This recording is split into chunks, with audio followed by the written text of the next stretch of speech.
Mambatomena izay ao anatin'ny zanakam-pielezana FJK Mambatomena Mananara.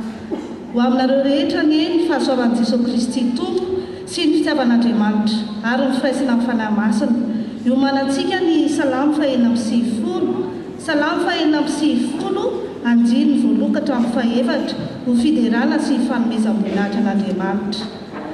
Ry afa-malala rehetra ao amin'ny Tompo miaraka hitsangana isika hisaotra sy hidiran'Andriamanitra.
antsika eo ambokony Jeremia atompontsika amin'ny andiny enina amby telopolo ka hatramin'ny faraika amby efapolo.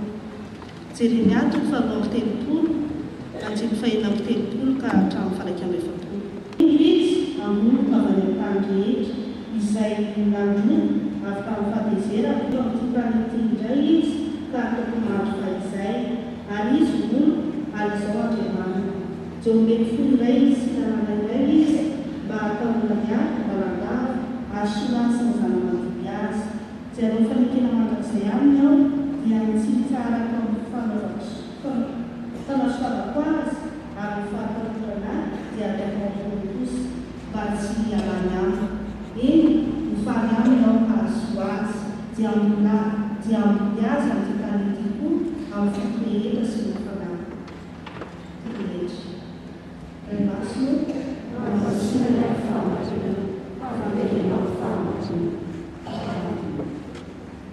So, tika io somary fanatika